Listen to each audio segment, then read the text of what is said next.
Bismillahirrahmanirrahim. Assalamualaikum warahmatullahi wabarakatuh.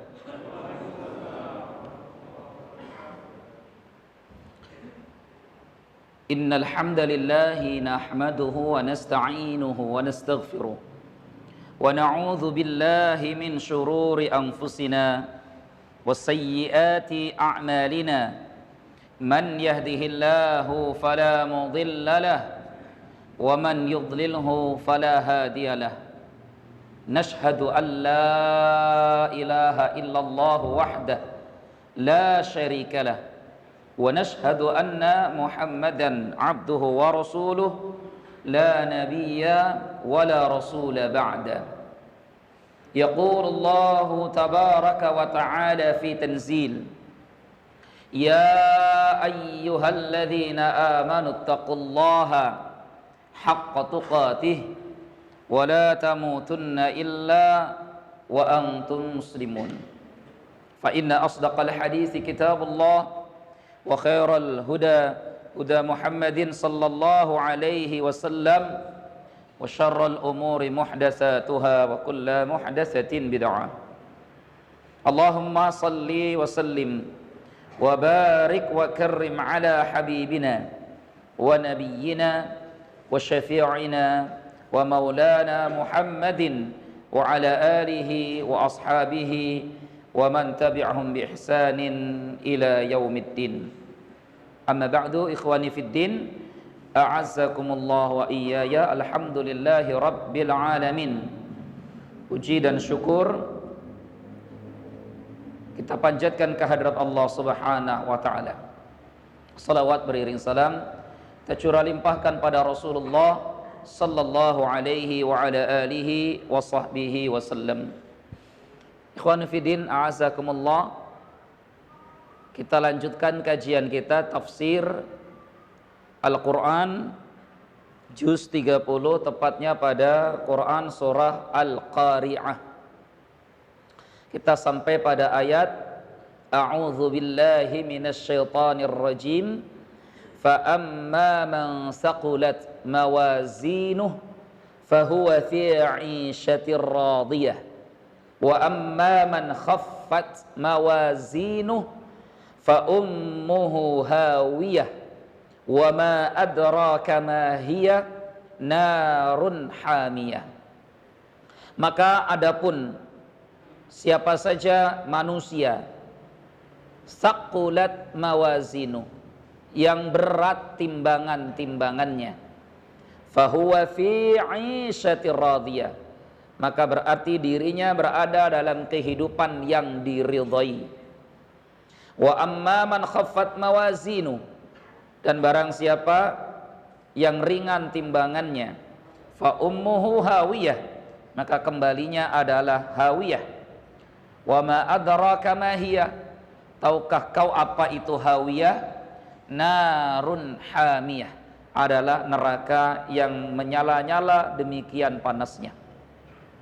Ikhwanu fiddin yang dimuliakan Allah Subhanahu wa taala, hidup kita itu hanya dua kemungkinannya. Kalau kita rangkum secara singkat, dari mulai sejak akil balik sampai wafatnya kita. Kalau kita tidak menjadi orang yang memberatkan timbangan amal kita nanti, atau yang kedua, kita jadi orang yang justru menjadi sebab meringankan timbangan amal perbuatan kebaikan kita. Itu saja. Apa yang antum lakukan dan apa yang kita lakukan pada malam hari ini di Masjid Thoriqul Khair ini juga sebagai upaya agar kita nanti mendapatkan timbangan yang berat di hari kiamat dalam hal kebaikan. Kenapa? Karena fahuwa fi 'ishati radiyah, orang yang berat timbangannya, tanda dia akan mendapatkan kehidupan yang diridhai oleh Allah Subhanahu wa taala. 'Ishatir radiyah, kehidupan yang diridhai, kata Imam Al-Qurtubi, ai 'ishun mardah, yaitu kehidupan yang diridhai, yardahu sahibah, yang orang itu akan diridhai oleh Allah Subhanahu wa taala. Dan nanti keridhaan Allah itu selalu berakhir pada yang namanya jannah. Tidak ada ridho Allah kok neraka, tidak ada. Murka Allah pasti akan berakhir pada neraka. Itu kenapa doa Rasulullah SAW adalah Allahumma inni as'aluka ridhaka wal jannah wa a'udzubika min sakhatika wan nar. Karena memang puncak dari keridhaan itu surga Allah, dan ujung dari murka Allah adalah neraka. Maka ketika orang yang berat timbangannya mendapatkan aisyatir radiyah, maka tidak ada tempat yang lain bagi mereka yang berat timbangannya kecuali hanyalah jannah, kecuali hanyalah surga. Problemnya sekarang, bagaimana upaya kita untuk meningkatkan dan memberatkan timbangan-timbangan itu? Karena timbangan ini bukan diberatkan karena umur kita yang panjang.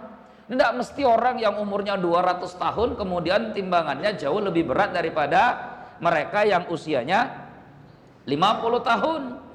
Karena yang menentukan berat tidaknya timbangan seseorang, ikhwanu fiddin yang dimuliakan Allah, ya, bukan usianya, bukan pula banyaknya harta yang dia miliki, bukan, atau banyaknya rumah yang dia punya. Tapi berat tidaknya timbangan seseorang nanti di hari kiamat tergantung kepada amalannya.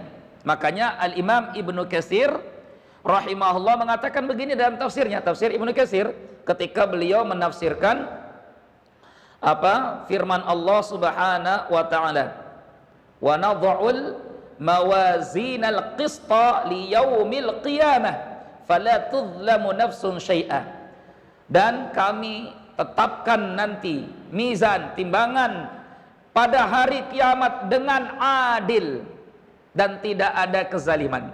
Jadi sifatnya mizan Allah itu dua. Tidak mungkin mizan itu artinya timbangan, neraca. Tidak mungkin timbangan Allah nanti di hari kiamat itu kecuali punya dua sifat. Satu, adil, seadil-adilnya. Yang kedua, tidak akan mungkin ada kezaliman. Ya, kalau disambahkan lagi oleh para ulama adalah timbangan nanti yaumul mizan pada hari kiamat itu detail, rinci. Tidak ada yang terlewat sama sekali. Jadi ada adil, tidak mengandung kezaliman, tidak akan mungkin ada kezaliman, dan teliti, detail. Ya, dan teliti, detail, tidak ada yang terlewat. Maka kata Imam Ibnu Katsir, wa nadha'ul mawazinal adla li yaumil qiyamah. Maka akan ditetapkan nanti timbangan yang adil di hari kiamat. Al-aksar ala annahu innama huwa mizanun wahidun. Pendapat paling banyak di kalangan para ulama, mayoritas para ulama mengatakan bahwa mizan atau timbangan yang akan nanti kita semua mengalaminya pada hari kiamat, Imam Ibnu Katsir mengatakan innama huwa mizanun wahidun. Sebenarnya hanya satu timbangan saja. Kan nanti ada khilaf tuh Pak. Itu timbangan mizan yang ada di hari kiamat itu timbangannya berapa? 1K, 2K, atau banyak? Karena yang ditimbang ini kan banyak nih masalahnya. Tapi Imam Ibnu Katsir katakan mizanun wahidun. Beliau mengikuti pendapat kebanyakan para ulama. Wah, kalau timbangannya cuma satu, bagaimana Ustadz nantinya? Innallaha sari'ul hisab. Allah itu sangat cepat perhitungannya, tapi juga teliti. Kadang kan ada orang yang ngitungnya cepat tapi tidak teliti. Jadi cepat menghitung, banyak pula kesalahannya. Tapi Allah mustahil akan salah. Ya, mustahil Allah akan salah. Wa innama jumi'a bi'tibari ta'addudil a'mal al-mawzuna. Akan tetapi ayat-ayat yang ada di dalam Al-Quran, kadang mizan itu bentuknya satu, kadang mizan itu bentuknya banyak. Seperti ayat ini, mawazin. Loh, kenapa kok datang kadang dengan kata mizan, kadang datang dengan kata mawazin. Jadi kalau kita belajar bahasa Arab, maka kata dalam bahasa Arab itu ada yang menunjukkan mufrad satu, ada yang menunjukkan jamak banyak, plural. Ya, dalam bahasa Inggris pun begitu kan? Ada yang menunjukkan kata singular yang satu, ada yang menunjukkan bahwa benda ini plural, tinggal ditambahkan di belakangnya biasanya apa? S. Kalau ada tambahan S itu berarti tandanya banyak. Dalam bahasa Arab juga dipelajari yang begitu. Ya. Jadi kadang Al-Qur'an menyebut kata mizan, contoh di dalam Quran surat Ar-Rahman. Ya. Kata Allah dalam surat Ar-Rahman begini, apa itu? Wa wada'al apa itu? Wa wada'al gimana ayatnya? Coba ya, gimana? Asy-syamsu wal qamaru bihusban wan najmu wasyajaru yasjudan. Terus was-samaa'a rafa'aha wa wada'al mizan. Mizan. Dan kan mizan artinya satu. Tapi kenapa di surat Al-Qari'ah datang dengan kata mawazin, banyak? Kalau Imam Ibnu Katsir, karena beliau mengambil pendapat yang menyatakan bahwa timbangan itu satu, maka beliau kemudian mengatakan, kalaupun ada kata mizan dalam ayat-ayat Al-Quran berbentuk jama' mawazin, maka kata beliau bi'i'tibari ta'addudil a'mal al-mauzunah, itu karena ditinjau dari banyaknya amal perbuatan seorang hamba yang ditimbang. Karena amalnya banyak yang ditimbang dari jenis yang berbeda-beda, maka kadang kata mizan datang dengan kata jamak, yaitu mawazin. Tapi ini pendapat beliau dan itu sifatnya ijtihadi. Ijtihadi artinya bisa benar, bisa salah. Apakah kemudian para ulama sepakat semua dengan pendapat Imam Ibnu Katsir rahimahullah? Enggak juga. Kan beliau mengatakan kebanyakan orang berpendapat seperti itu. Kebanyakan para ulama berpendapat seperti itu. Tapi ketika kita merujuk misalkan kitab yang ditulis oleh Syekh Utsaimin rahimahullah, maka kita akan temukan penjabaran lebih detail bahwa kenapa Al-Quran kadang datang dengan kata mizan yang artinya satu timbangan, kadang datang dengan kata mawazin yang artinya banyak timbangan. Jadi kata beliau, karena nanti cerita manusia di hari kiamat itu berbeda-beda. Sekalipun secara umum yang ditimbang adalah amal perbuatan kita semua, tapi kisah kita akan berbeda-beda. Maka kata beliau, ada manusia yang ditimbang itu amal solehnya, maka datang dengan kata mizan, tapi kadang datang dengan kata mawazin. Agak ini menangkap apa yang saya sampaikan, Pak? Insyaallah ya, nangkap ya. Kenapa kok datang dengan kata mawazin? Bentuknya jamak, plural. Karena yang ditimbang di hari kiamat nanti ada 3 macam. Ada 3 macam. Pertama, yang ditimbang adalah amal seorang hamba, yang baik ataupun yang buruk, yang dosa ataupun yang taat, semua ditimbang. Tidak ada yang terlewat sama sekali. Kok bisa amalan ditimbang, Ustadz? Ya, tidak ada yang tidak mungkin untuk Allah Subhanahu wa ta'ala. Untuk kita 100 tahun yang lalu mungkin kita mengingkari kalau ada orang yang bisa menimbang udara, oksigen. Tapi hari ini oksigen pun bisa ditimbang, bisa diukur. Tidak ada yang tidak mungkin, apalagi untuk Allah Subhanahu wa ta'ala. Yang kedua, nanti yang ditimbang di hari kiamat adalah pelakunya. Jadi bukan amalnya, tetapi pelakunya. Begitu. Yang ketiga, yang ditimbang nanti di hari kiamat adalah suhufnya. Apa itu suhuf? Catatan-catatan perbuatan, buku catatan-catatan perbuatannya. Jadi ada 3 hal yang ditimbang pada hari kiamat. 3 ini semuanya memiliki dalil, ikhwan fillah yang dimuliakan Allah. Karena ketika kita berbicara yang gaib, Tidak boleh kita berbicara yang gaib kecuali berdasarkan kepada qala Allah, qala Rasul. Ya, tidak masuk di dalamnya ruang akal misalkan. Karena akal itu mencetuskan yang beda-beda. Tidak mampu akal kita itu menembus sesuatu yang dinamakan gaib. Kata orang yang agak berpendidikan biasanya disebut metafisik. Oh, ini alamnya sudah alam metafisik. Bahasa kita alam ghaib. Maka ketika berbicara ghaib, sumbernya dua, Al-Quran dan Sunnah. Nah, perkara yang ditimbang di hari kiamat itu perkara yang ghaib. Karena kita semua belum tahu dan belum pernah mengalaminya. Tapi kita semua yakin dengan penuh keimanan bahwa kita akan mengalami hal itu. Nah, ini namanya al-iman. Iman biyaumil akhir, iman kepada hari akhir. Tadi dikatakan bahwa yang ditimbangkan amalannya, Ustadz, betul, yang ditimbang amalannya. Kalau pendapat yang pertama, yang ditimbang amalannya, itu tidak ada orang yang menyelisihi, karena semua orang meyakini amalan itu bisa ditimbang kecuali ahli bid'ah.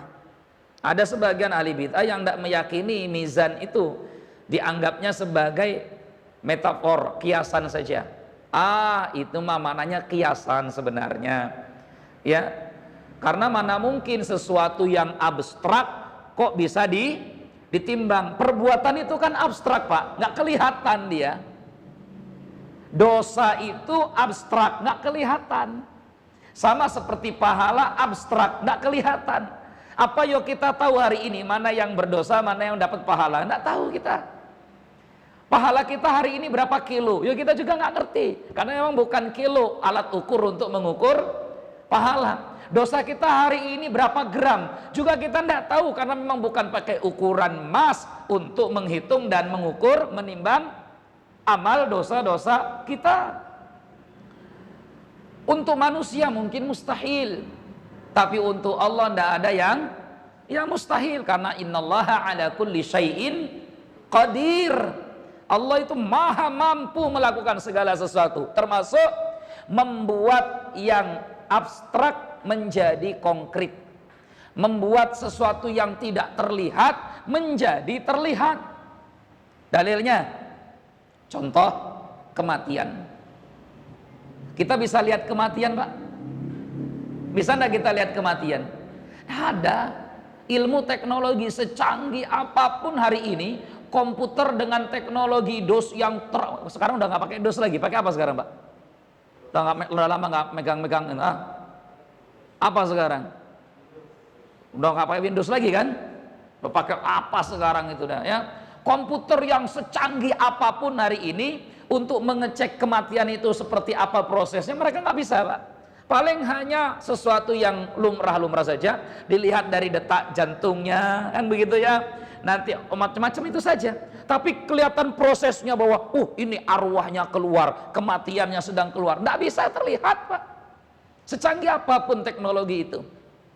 Tetapi di hari kiamat nanti justru Rasulullah sallallahu alaihi wasallam berkata dalam hadis sahih riwayat Al-Bukhari, diriwayatkan oleh Imam Muslim dan juga ashabus sunan yang lain. Rasulullah sallallahu alaihi wasallam katakan, "Yu'ta bil maut." Di hari kiamat nanti akan didatangkan yang namanya mati. Di kematian itu didatangkan.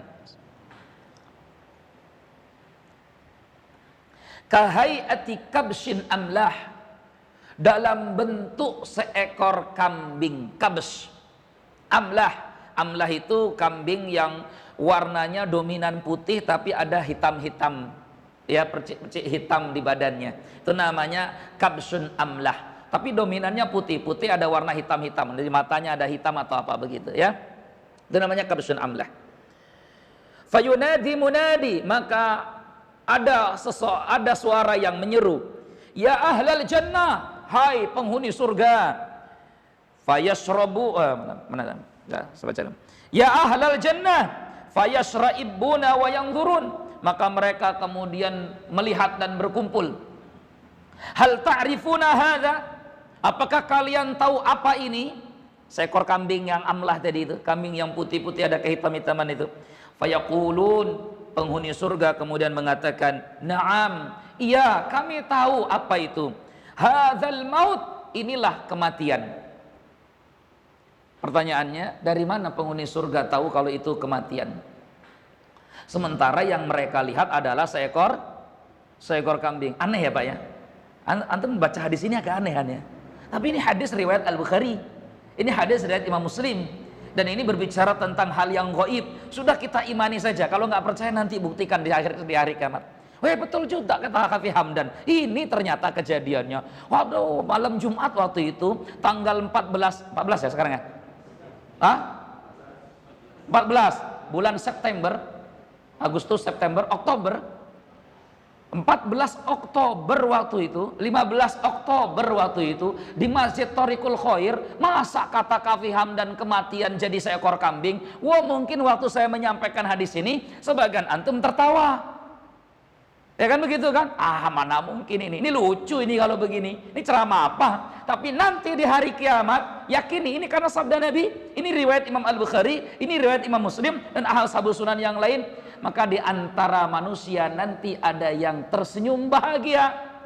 Di antara manusia, bahkan banyak manusia nanti yang menangis gara-gara hadis ini. Gimana ceritanya? Ayo lanjutkan lagi hadisnya.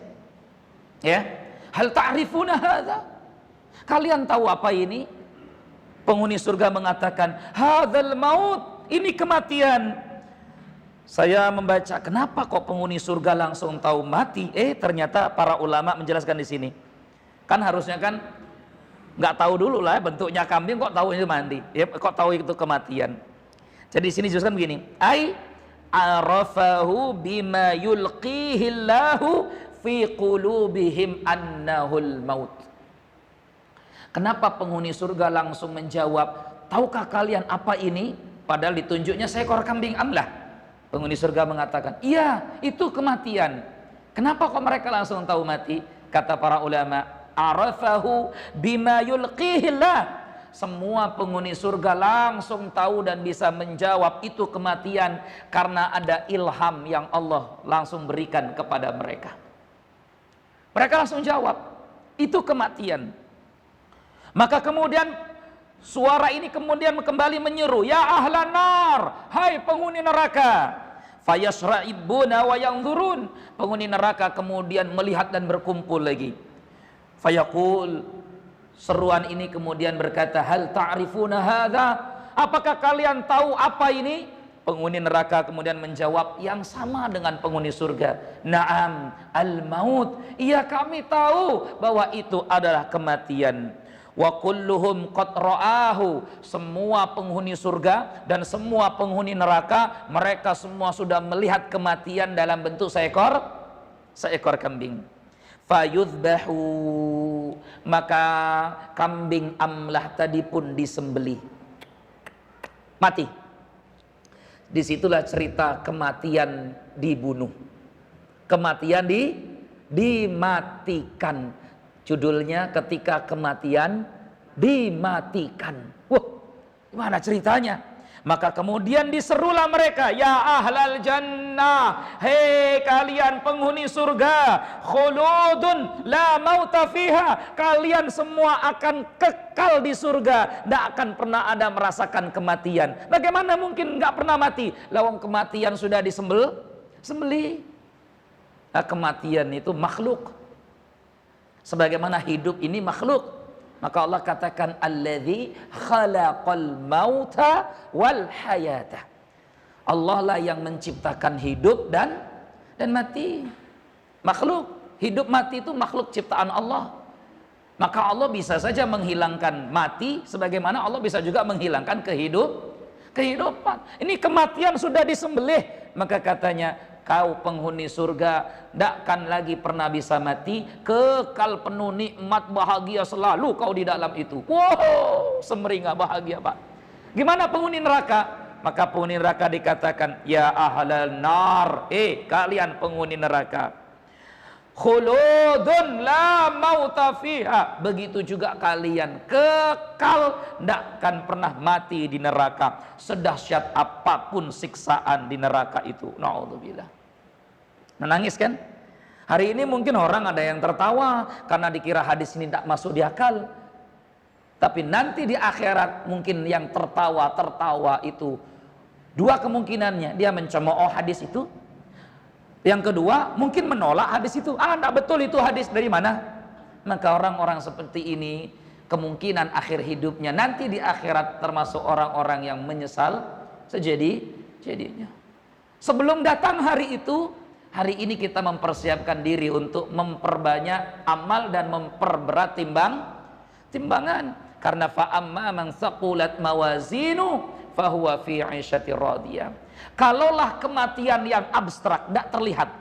Mati itu kan tidak terlihat, Pak. Orang mati kelihatan, tapi kematiannya tidak terlihat.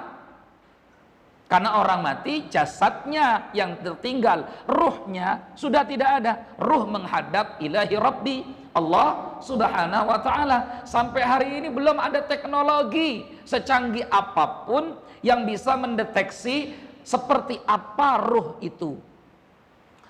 Karena ruh adalah inti dari kehidupan. Ruh itu inti dari kehidupan. Seganteng apapun antum, kalau nggak punya ruh, nggak ada yang mau. Betul nggak?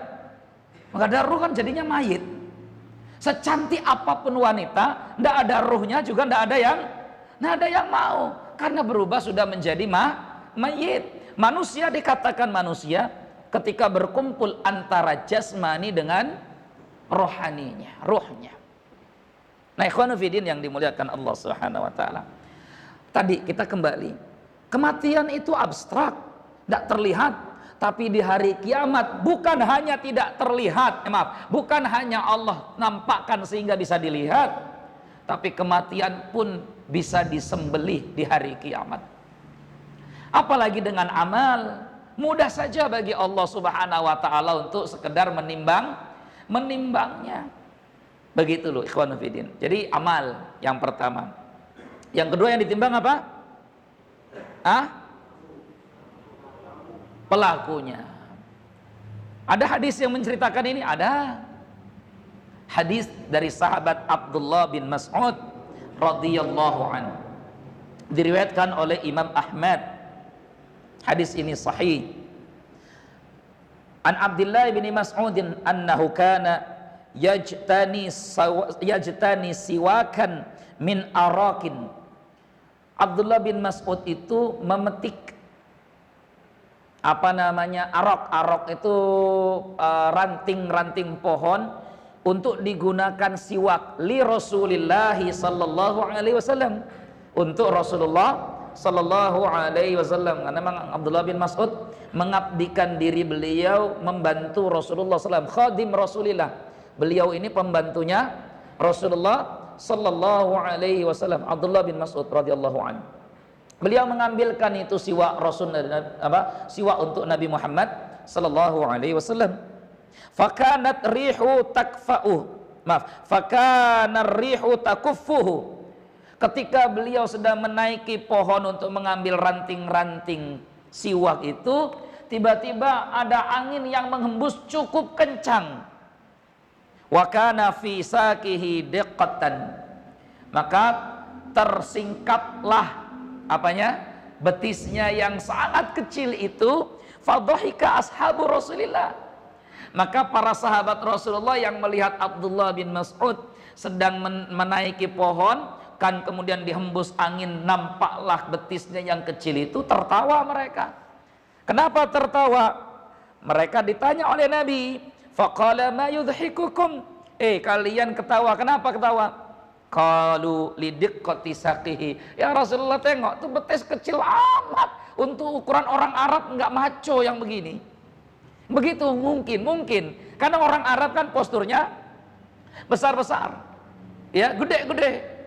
Jadi untuk ukuran Abdullah bin Mas'ud betis seperti itu, bagi mereka itu lucu. Maka ditertawakan oleh para sahabat ridwanullahi alaihim. Apa yang dikatakan oleh Nabi sallallahu alaihi wasallam? Lahumma asqalu fil mizan min Uhudin. Sungguh itu betisnya Abdullah bin Mas'ud di hari kiamat ketika ditimbang nanti jauh lebih berat daripada bukit Uhud itu. Allahu Akbar. Kalau betisnya saja lebih berat daripada bukit Uhud, ada apa lagi yang lain? Hadis ini menerangkan bahwa yang ditimbang di hari kiamat nanti bisa jadi amal soleh seseorang, bisa jadi adalah orang yang beramal soleh.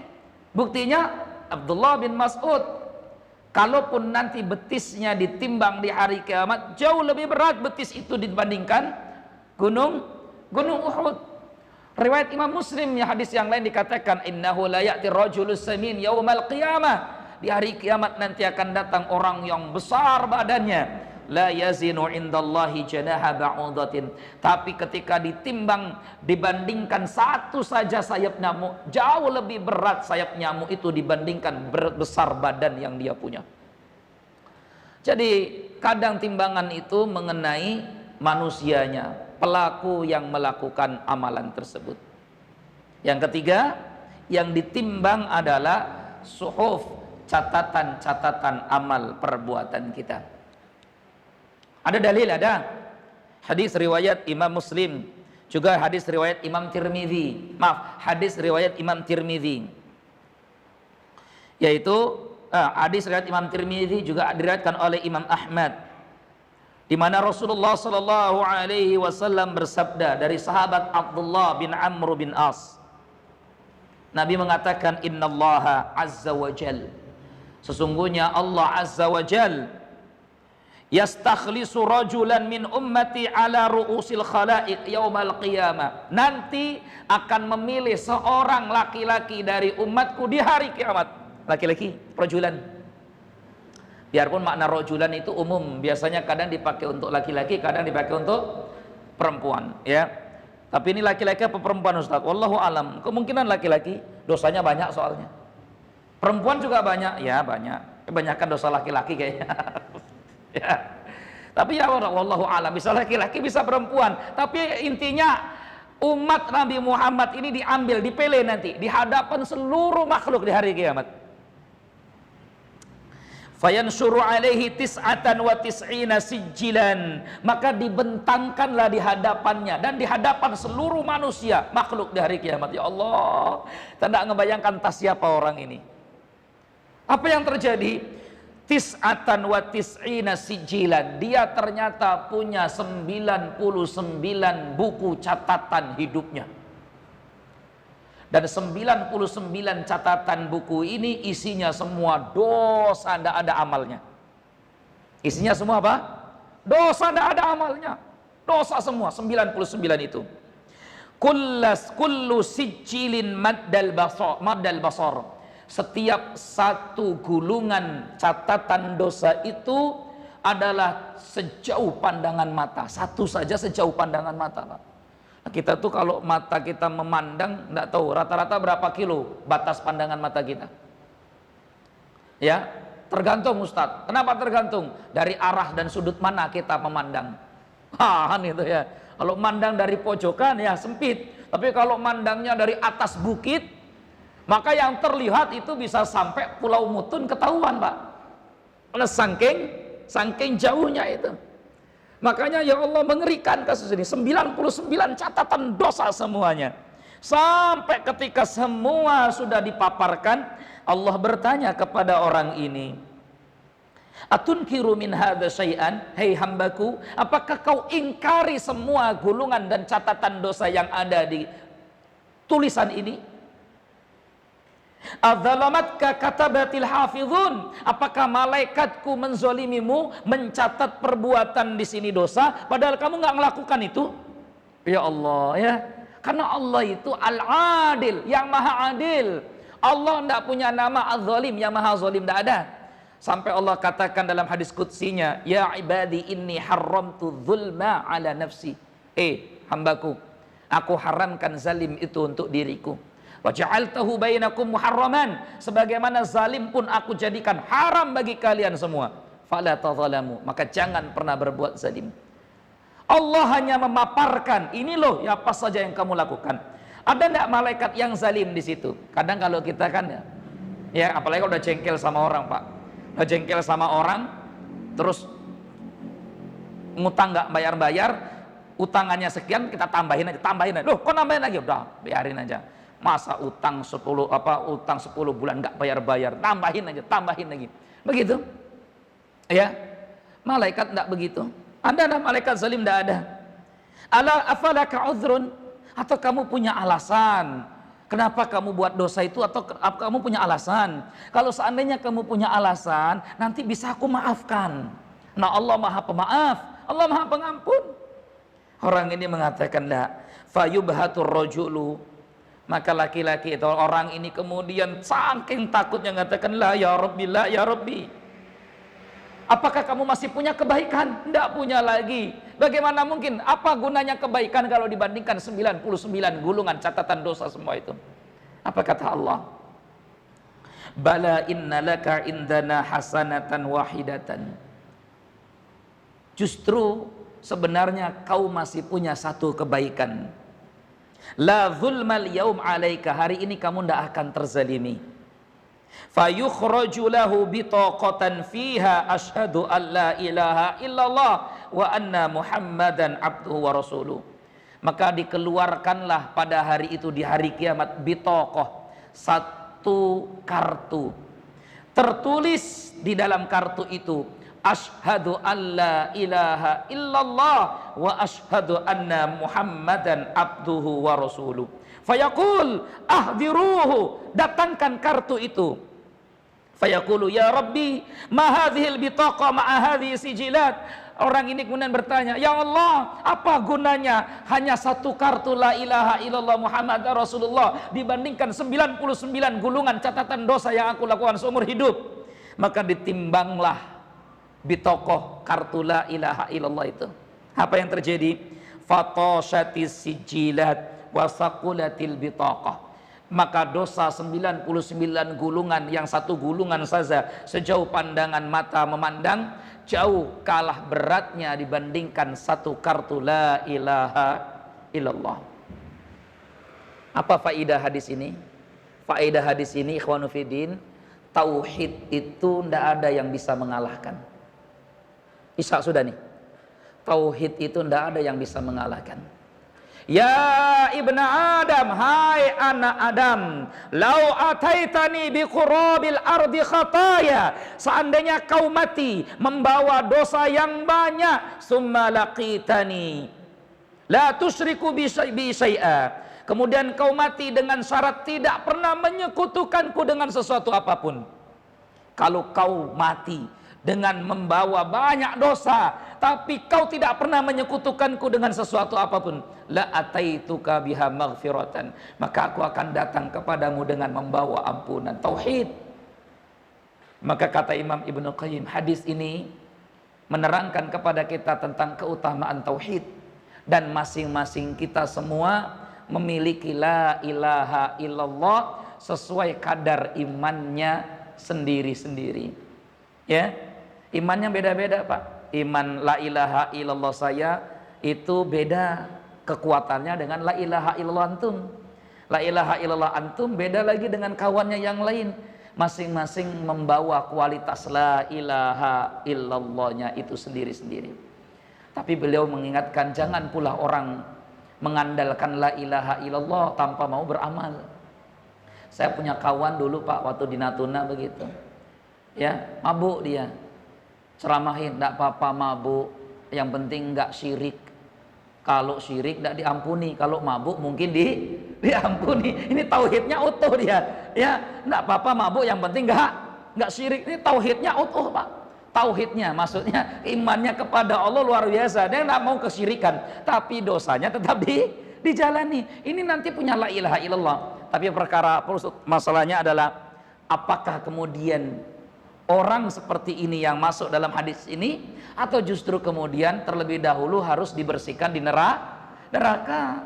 Jadi kalau kita jadi orang ini, antum mau? Halo? Antum mau jadi orang ini? Antum dosanya nampak 99 itu. Diumbar di hadapan semua makhluk. Antum mau? Yang penting masuk surga aja lah, Pak Ustaz. Nah, kita juga tidak tahu entah kita dibersihkan di neraka dulu atau tidak, ya Allah. Makanya Imam Al-Hasan Al-Basri, kita waktunya belum datang isya kan, biasanya tit gitu ada, nggak ada. di luar. Al Hasan Al Basri terakhir. Al Hasan nanti dilanjutkan pada saya. Karena kita butuh amalan-amalan pemberat timbang. Al Hasan Al Basri mengatakan ketika beliau membawakan hadis tentang orang yang terakhir kali masuk surga setelah dikeluarkan dari neraka. Apa kata beliau? Wa arju an akuna anahu. Ya Allah, semoga orang yang dikeluarkan dari neraka terakhir dan dimasukkan ke surga itu adalah diriku. Allahu Akbar. Ya Allah, begitu tawadhu'nya Al-Imam Al Hasan Al Basri. Beliau orang yang mulia, dzu ilmin wa syarafin, punya ilmu, punya kemuliaan, zuhud luar biasa. Pun ketika membaca hadis Nabi tentang orang yang terakhir dikeluarkan di neraka, dimasukkan ke surga, beliau menangis. Moga-moga itu aku ya Allah. Sementara kita tahajud entah wallahu a'lam kapan terakhirnya.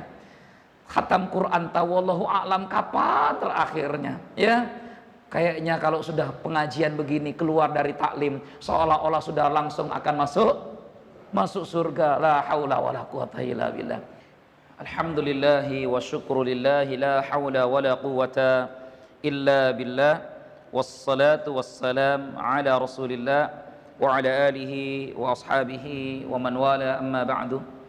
Ikhwanu fidin a'azakumullah. Alhamdulillah, ba'da salat isya kita lanjutkan sedikit tentang poin amalan yang memberatkan timbangan di hari kiamat. Setelah kita tadi membahas tentang apa saja yang ditimbang di yaumul mizan, karena peristiwa pada hari kiamat itu banyak ragamnya. Jadi episode kita hidup di dunia kemudian meninggal masuk ke alam barzakh itu baru 2 episode atau 3 episode lah. Karena kita katakan episode kehidupan kita pertama itu di dalam rahim ibu kita. Dan kita keluar lagi ke dunia mungkin 50 tahun, 60 tahun, 70 tahun, jarang yang bisa 100 tahun. Ya, kayaknya wajah-wajah yang kayaknya susah mau 100 tahun di sini. Kalaupun 100 tahun kayaknya banyak penyakitnya. Susah kita hidup 100 tahun tuh, Pak. Apalagi umat Rasulullah sallallahu alaihi wasallam diberikan umur yang pendek-pendek begini. Kalaupun kita sudah jalani ini masa kehidupan di dunia, masuklah kemudian kita meninggalkan jasad, tinggal di alam kubur, biasa disebut dengan alam barzakh. Itu pun baru episode sebentar. Kenapa sebentar? Karena lebih lama hidup di akhirat ketimbang alam barzakh. Tapi di antara mereka yang di alam barzakh ada yang sudah sejak 1000 tahun lalu, ada yang bahkan sejak 2000 tahun yang lalu sudah ada di alam barzakh. Mereka juga nunggu-nunggu kapan mau dibangkitkan lagi masuk ke alam. Sementara kita baru sampai alam dunia, belum masuk ke alam barzakh. Ada yang mau duluan? Yang mau duluan silakan. Tapi itu pun episode sebentar, sesaat. Dibandingkan kemudian nanti di barzakh, di mahsyar. Di mahsyar pun akan terus kita menjalani episode demi episode, mulai dari dibangkitkan kita dari kubur, kemudian menunggu persidangan selama 50.000 tahun. Saking hausnya kemudian kita berusaha mencari di mana orang yang bisa memberikan syafaat. Bertemulah dengan Rasulullah sallallahu alaihi wasallam. Kemudian kita mencari lagi telaga Al-Kautsar, telaga Nabi sallallahu alaihi wasallam. Baru kemudian dihisab, dihitunglah amal perbuatan kita. Di antara kita ada yang menerima catatan lapor dari tangan kanannya, di antara kita ada yang menerima dari kirinya. Kemudian ditimbanglah yaumul mizan di sana. Kemudian setelah itu melewati sirat, terbentang jaraknya jauh luar biasa. Yang kata Fudail bin Iyad 15.000 tahun lamanya. Tapi pun demikian masih diperdebatkan oleh para ulama, termasuk Imam Ibnu Hajar Al-Asqalani di dalamnya. Masuk lagi kemudian ada yang belum bisa ke surga, terlebih dahulu harus dihukum di neraka dulu, baru kemudian sampai ke surga. Allahu Akbar, begitu lama jauh perjalanan ini. Ya, kalau kita tidak manfaatkan betul-betul waktu sesaat hidup di dunia ini, yang paling hanya ya usia manusia itu paling 40 tahun. Enggak Ustaz, 60-70, ya 60-70 nakalnya kan 30 tahun dulu. 40 tahun itu sadar. Ya kalau sadarnya 40 tahun. Nah kalau sadarnya mulai umur 50 tahun, berarti cuma 10 tahun dia berbuat baik. Itu pun dah sisa-sisa. Baik. Oleh karenanya mencari amal yang memberatkan timbangan menjadi satu keharusan untuk kita semua. Dan Rasulullah SAW itu sangat menyayangi umatnya. Ma min amalin yudkhilukumul jannah illa qad amartukum bih. Tidak ada satu amalan yang bisa memasukkan kalian ke surga melainkan aku telah perintahkan kepada kalian untuk kalian lakukan. Wa ma min amalin yudkhilukumun nar, dalam riwayat yang lain ya, yubaidukum anin nar, ya, yuqarribukum ilal jannah. Begitu. Ya. Dan tidak ada satu amalan yang membuat kita masuk ke neraka illa qad nahaitukum anhu, melainkan pasti Rasulullah SAW telah peringatkan kita untuk jangan dekati, jauhi. Termasuk amalan-amalan yang bisa memberatkan timbangan. Ya, maka di antara amalan yang memberatkan timbangan ya rukun Islam itulah. Itu pokok, jangan ditawar-tawar dulu. Rukun Islam ada tawaran tuh. Pokok rukun Islam itu keniscayaan. Semua orang muslim ya harus mengamalkan tuntutan dari rukun Islam. Ya, salat, zakat, puasa, itu ya. Jadi itu bagian dari rukun Islam, jalankan. Baru haji semampu dan lain sebagainya. Jadi itu pokoknya, itu timbangan pokok. Ya, kalau sudah pembahasan ini sudahlah kita lewatkan, karena memang termasuk yang pertama kali ditimbang dan dihitung di hari kiamat adalah amalan sholat. Tapi kan sholat kita tidak semuanya baik, betul tidak? Sholat kita tidak semuanya tepat waktu, sholat kita tidak semuanya khusyuk, sholat kita tidak semuanya benar, sholat kita kadang ada salahnya, sholat kita kadang ada sempurnanya, sholat kita kadang ada buru-burunya, sehingga sempurnalah amalan sholat ini. Maka kemudian dalam hadisnya kan Rasulullah katakan fahal lahu min tatawwu', ada enggak amalan-amalan tatawwu' menyempurnakan? Maka penyempurna dan pemberat timbangan di hari kiamat adalah amalan-amalan sunnah itu. Nah, yang wajib-wajib kan sudah dikelarkan nih Pak. Kita enggak perlu lagi bahas yang wajib. Kita enggak perlu lagi bahas yang sholat, karena saya yakin semua yang hadir di sini ahli sholat. Sholat wajib maksudnya. Itu ya, sholat yang lain mah belum tentu. Ahli sholat yang wajib. Itu masalahnya. Paling tidak nampak dari wajah-wajah ahli sholat itu, nampak, insya Allah. Maka itu modal utama tuh, ini yang primer nih. Baru pemberat-pemberat yang lain adalah tatawwu. Jadi amalan-amalan sunnah ini fungsinya memberatkan timbangan, ikhwanu fiddin yang dimuliakan Allah. Ya, nanti kita baru akan sadar, menyesal sejadi-jadinya. Kapan? Ketika kita tahu bahwa kondisi timbangan kita itu balance, imbang, begini nih, naik. Aduh, berarti ini nggak bisa begini, nggak bisa. Ini begini. Itulah baru kita sadari, coba aku tambah 2 rakaat sholat ba'diyah isya waktu itu. Hari Jumat, malam Jumat tanggal 15 Oktober di Masjid Thoriqul Khair. Sudah aku tambah 2 rakaat. Kenapa pula aku langsung pulang? Coba duduk dulu sebentar, dengarkan taklim sampai jam 8. Ini pasti nanti timbangannya agak begini nih akhirnya kan. Barulah nyesal Pak. Maka penyesalan itulah disebut ashabul a'raf. Mereka yang tinggal di al-a'raf. Siapa yang tinggal di a'raf antara surga dengan neraka? Manistawat hasanatuhu wa sayyiatuhu. Siapa saja yang nanti timbangannya di hari kiamat imbang, tidak berat sebelah. Begini, menderita ini nasibnya Pak, menderita. Disitulah kita baru nyesali. Bukan kewajiban yang kita lewatkan, karena orang ini melakukan kewajiban-kewajibannya. Mereka yang di A'raf ini mengerjakan kewajiban-kewajibannya. Penyesalannya ada di mana? Penyesalannya ada pada amalan sunnah yang dia bisa kerjakan, tapi kemudian tidak dilakukan. Ikhwanu fiddin. Ya, makanya antum sabar dikit nih, bentar lagi kita. Moga-moga berat timbangannya nanti. Yang baik, yang baik. Yang baik, kan begitu. Baik. Berikutnya apa? Zikir. Zikir itu memperberat timbangan kita di hari kiamat. Walhamdulillahi tamla'ul mizan. Zikir, ucapan alhamdulillah memberatkan timbangan. Wa subhanallahi walhamdulillahi tamla'an atau tamla'u ma baina samai wal ard. Dan ucapan subhanallah, ucapan alhamdulillah itu memberatkan timbangan kita nanti di hari kiamat. Masya Allah, ahli zikir Pak, yang akan berat timbangannya di hari kiamat nanti. Makin banyak zikir kita lakukan, makin berat timbangan nanti di hari kiamat. Kebaikan-kebaikan. Ya, maka berzikir kita. Segala upaya untuk berzikir lakukan. Tidak hanya sekedar ucapan subhanallah, tidak hanya ucapan alhamdulillah, Allahu akbar, la ilaha illallah. Termasuk apa yang kita lakukan pada malam hari ini pun bagian dari zikrullah. Berzikir menyebut nama Allah. Sudah berapa kata Allah disebut di majelis ini? Sudah berapa kata Rasulullah sallallahu alaihi wasallam disebut di majelis ini? Sudah berapa kata insya Allah disebut di majelis ini? Ya Allah, ini zikrullah. Baik. Ada lagi tidak amalan? Ada. Memberatkan timbangan kita di hari kiamat. Khoslatani, dua amalan. Au khallatani, dua perkara. La yuhafidhu 'alaiha 'abdul muslim. Tidak ada seorang hamba muslim senantiasa menjaga amalan dua perkara ini. Illa dakhala al-jannah, malaikat pasti dia masuk surga. Ini hadis riwayat Abu Dawud, sahihkan oleh Al-Albani, diriwayatkan oleh Imam Tirmidzi, diriwayatkan oleh Imam An-Nasa'i, diriwayatkan oleh Imam Ibnu Majah, diriwayatkan oleh Imam Ahmad. Kedua amalan, tidak ada orang yang menjaganya selalu. Lihat bahasa terjemahan saya, selalu menjaganya.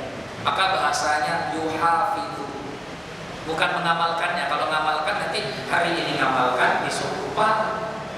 Tidak begitu, tapi yuhafidhu itu selalu menjaga. Hari ini kerjakan, besok lakukan, lusa kerjakan, besoknya lagi, terus begitu. Tidak ada yang menghalangi dia kecuali uzur syar'i. Ya, itu baru nanti dijamin. Illa dakhalal jannah, melainkan dia pasti masuk surga. Ala ketahuilah, wa huma yasirun man ya'malu bihima qalilun. Masya Allah, kata Rasulullah, ketahuilah amalan itu sebenarnya gampang, mudah, alias impil kata orang, anak-anak sekarang, mudah banget. Tapi yang mengerjakannya sedikit sekali. Ya'malu bihima qalilun, yang mengerjakan sedikit. Bersyukur kita masuk ngaji malam ini ya. Nah, itu termasuk yang sedikit ini masalahnya ya. Kok itu banyak? Ini banyak Ustaz. Ya dibandingkan yang di jalan-jalan itu nggak ngerti ya. Ya, maka ini nikmatnya majelis ilmu. Majelis ilmu. Kita datang duduk dengan ilmu pulang. Nanti ilmu ini kita ajarkan ke siapa? Istri kita, istri tetangga. Ya, kamu dengan istri kita. Ya, istri kita dulu ajarkan, amalkan. Ya, termasuk yang tadi. Karena bisa jadi istri kita di rumah tidak mengamalkan zikir tadi. Padahal zikir tadi itu Nabi ajarkan untuk siapa tadi? Untuk siapa? Istri Rasulullah sendiri, Ibunda Juwairiyah bintil Harits. Nah, karena Nabi lanjutkan, apa sih amalan yang memasukkan ke surga tadi? Ya, yusabbihu fi duburi kulli salatin 10. Dia baca subhanallah setiap selepas sholat 10 kali. Subhanallah setiap selepas sholat berapa? 10 kali. 10. Wa yahmada 10. Ucapkan alhamdulillah selepas sholat berapa? 10 kali. Wa yukabbiru 10. Ucapkan Allahu akbar 10 kali. Fadzalika khamsuna wa mi'atun bil lisan. Fadzalika khamsun, maka totalnya 50 kali. Wa mi'ah dan 100, jadi 150 kali. Paham? Antum baca selepas sholat tadi berapa? 10. Subhanallah 10. Alhamdulillah 10. Allahu akbar 10. Kata Nabi, maka itu berarti khamsun wa mi'ah bil lisan. 150 kali diucapkan dengan lisan kita. Betul enggak? Zuhur 30, asar 30, maghrib 30, isya 30, subuh 30, dan 30 kali di 5. 150 kali lisannya mengucapkan zikir ini. Tapi nanti di timbangan pada hari kiamat, lihat di mizan 150 kali kita baca sehari.